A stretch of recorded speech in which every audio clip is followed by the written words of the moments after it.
G'day, welcome to Mark and Sam After Work. Today I'm doing a little test, something that we get lots of comments about with the 22 rimfire stuff that we shoot. And that's generally I'm trying to shoot long range in most of the stuff we do, or we end up shooting long range in even our little ELR course. We end up shooting over 500 yards. But certainly when we shoot in the longer shots, whether it's 900 yards or out to 1,000 yards and all the different longer stuff, people say, why do you use supersonic ammo? Why do you use the velociter ammo, which is what I have here, which is the sort of fastest stuff that I can easily get access to, well, semi-easily, at 1435 and a 40 gram projectile. Why do you use that? Because you should use the subsonic ammo, which then doesn't have to go through the transonic zone, so then doesn't get to tumble, so then it'll be more accurate. Now, I've done a fair few, countless videos, or countless times I've explained the fact that with the right sort of balance in your bullets, with lots and lots of bullets actually don't have that problem. Some do, but it's really stuff that is closer to the edge of stability or pushes some boundary. Once it goes and hits the transonic zone, or the second sonic boom, that can cause it to lose stability. But the majority of good bullets, decent bullets, don't have that problem. And with the 22 stuff, the simple thing we went through and tested right back in the beginning when we were trying to stretch out a 22 was what worked and what didn't work. What I found with that right back then was that the 40 grain stuff tended to be okay. The likes of the high velocity stuff in the 30 grains and that type of thing, they tended to not want to travel more than 200 yards. They'd lose stability and mess around. Like I said, they were obviously bullets that weren't so stable. So I found stuff that did work quite well and didn't have any issues. But that doesn't stop the naysayers. So I still found it to be pretty accurate, and that's what I've used. Today I thought I'd do a pretty simple little test and actually see, to verify what we'd already seen, but to actually show people on target what actually happened. So what did I do here? Well, I brought out this little overkill of a 22 long rifle. This is just a CZ455. It's just got a custom bolt knob on it. The trigger pressure's been backed off a little bit in it. It's in this ACC MDT chassis, which is made to take those little things, a great little sort of crossover rifle or trainer rifle for your PRS and that sort of stuff. But it's a full solid chassis, so nice on that score. Got one of my bag rise on the bottom of it. It's got one of my big ELR scopes on it, and then one of the I've forgotten the brand, the PRS I think it is, in the Atlas bipods on the front. But that's it. So it does a good job. This is shot out to 1,000 yards. But it does a good job when we've done all the courses and things with it. So I took this little rig out, and then 4 lots of ammo. The normal standard velocity I normally use. As I find it nice and accurate in most things, it's what it used to have a little target on it. Doesn't have a little target on it anymore. There's the new boxes, but it works quite well. 40 grain, 1070 feet per second, so it works quite nicely on that score. I also brought out some stuff which is SK match ammo. This is oily, supposedly very accurate ammo. I don't use it very much. I got it years and years ago. Found that it was pretty good, but I didn't find a lot of difference in the stuff I've shot, so I don't try and use it. But I brought out some match ammo. I also brought out, I think that's the same sort of speed. That's the 1050, that neck of the woods, it's subsonic stuff. I also brought out the first level of hyper match ammo. This is gold medal, basically 40 grain, in running 1200 feet per second, so this is just on the edge of supersonic and has to go through that transonic zone probably at about 30 yards, 40 yards sort of stuff. So if it's going to be affected, it's going to be really affected. I'll tell you the distance of the shot in a minute. And then the 1435, the velociter. So I got onto target. I saw all the normal differences you'd expect. A lot less MOA needed for the velociter versus the standard velocity, but everything was according to that as it was. We've got about the 3 to sort of 5, maybe 8 miles an hour of wind coming across there, and there's a little bit of variance between the shots, but it still gave us a good idea. And the distance, well, I'll range it for you right as we are. This is a little SIG kilo. Yeah, 300 yards. It's a little SIG kilo 2400 ABS unit, but just using the laser ranging finding of it is the distance to our target out there. So what we saw, and what we'll put on the groups, and I'll shorten it all up so you can actually see. But Radio. Right hand target. Yep. One of those. No, I'll just do one of these. Radio. See what this stuff shoots like. Radio. Okay.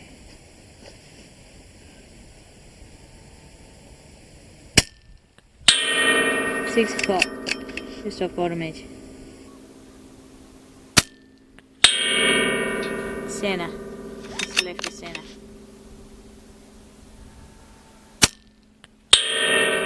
Six o'clock. Just off bottom edge. 6 o'clock.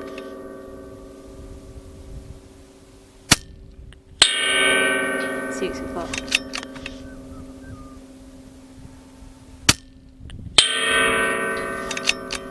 A little bit higher. 6 o'clock. 6 o'clock.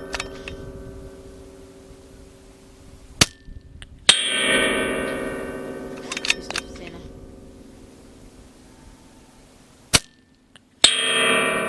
6:30.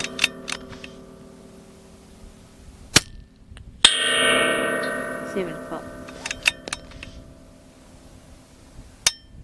Alrighty. Okay, well that's stuff. Well that's pretty nice. Incoming. That's just normal standard velocity. Standard velocity. No, I'm going to take a chance that it's going to be about the same. Okay. I'm going to shoot to the top right hand corner. Okay.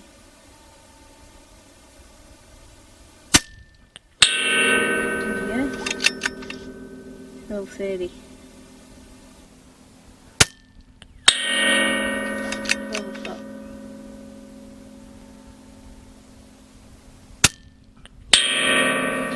Just off centre, top edge.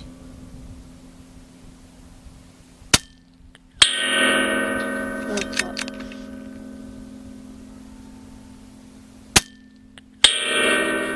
Just off top edge, 12 o'clock.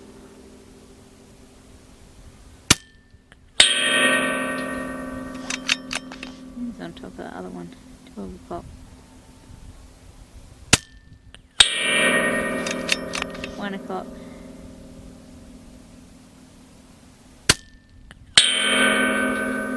12 o'clock.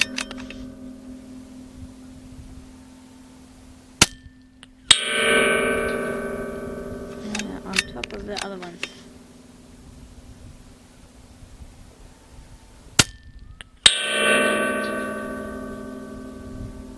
I think it's a whole bunch in that one little spot. You just click in it. Yeah. Yeah, okay. There we go. Okay, well, it's pretty much like the original group. There's some that certainly got to.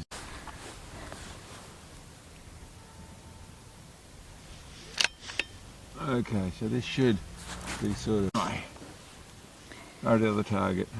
Crosshairs on. Ready? Yep.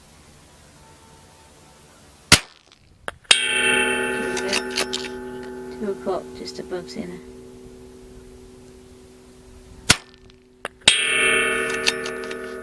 2 o'clock. 2 o'clock.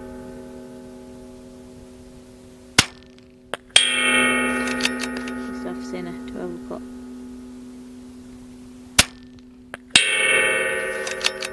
12:30.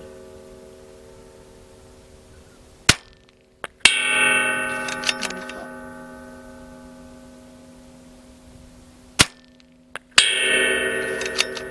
2:30.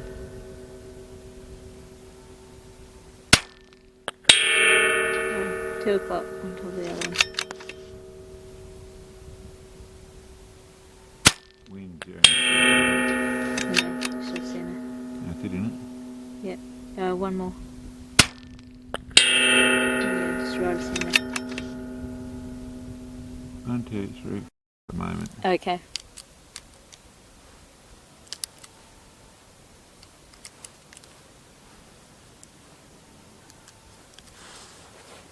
Okay, that's him. Okay, so I'm going to try and get it on target and over in that little spot there. Yeah. Let's see where this goes. Right.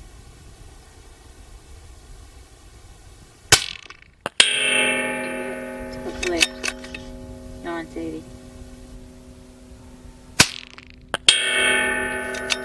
9 o'clock.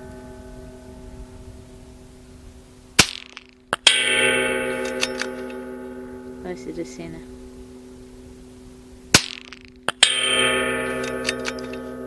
On top of it.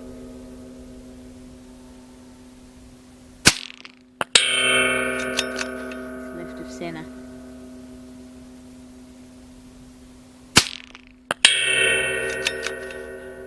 On pot.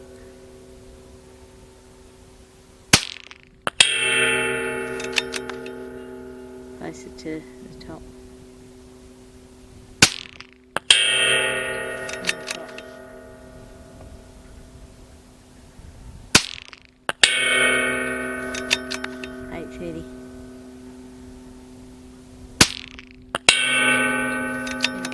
I think you're out, mate. Okay. Radio. Well, that's good. Yeah. What we started with was the Subsonic match ammo. I think the wind is a little bit calmer. It shot quite nicely out there, but probably into around a 10-inch group. I'll put measurements on the groups as they show up.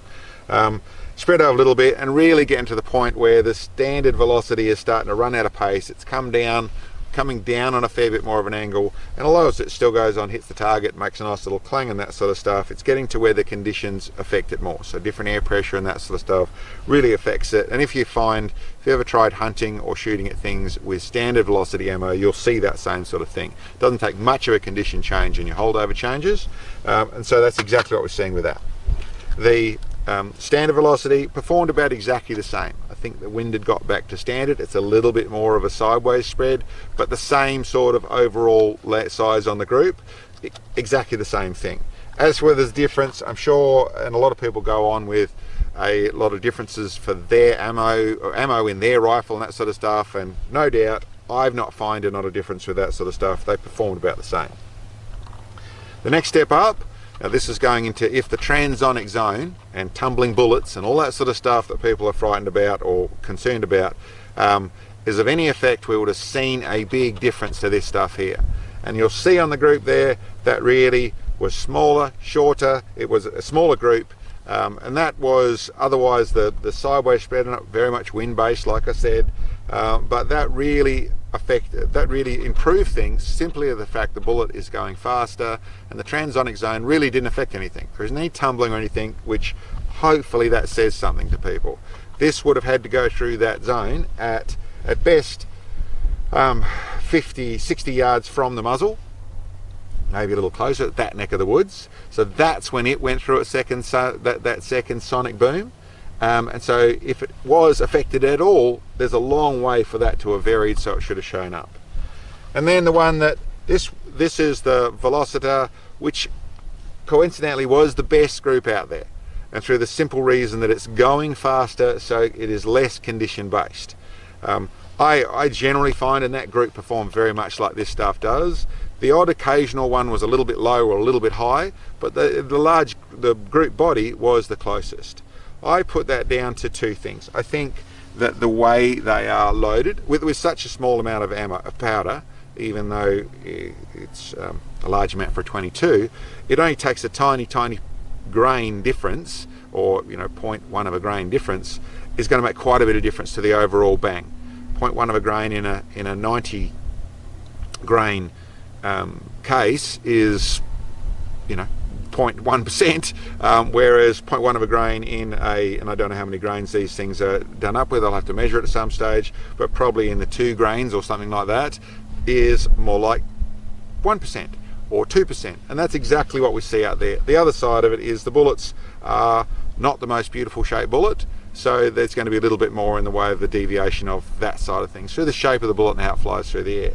But still, without question, and I hope that shows to people that once we go into the long range stuff, not only do we not run as much elevation, so we can actually do it in a normal sort of scope setup, and not only is it that because it's traveling faster, it's less time in the air, so there's less conditions to do it, but that extra speed actually is helping more energy out there, and definitely performs the best group that we've seen out of it. Now, if we could get match ammo, which I think there is some stuff, we don't have access to it, but if we could get match ammo for this sort of stuff with better bullets and better all the details of just going to that nth level, it'd be better still. But still, the reason we use this velocity stuff is out there on those two targets. Anyway, hope that makes sense. Thanks for checking in on us. Like, share, subscribe, all that sort of stuff. If you can support us, there's ways to do that sort of thing. This is just a bit of info that we try and provide in all sorts of places on the channel.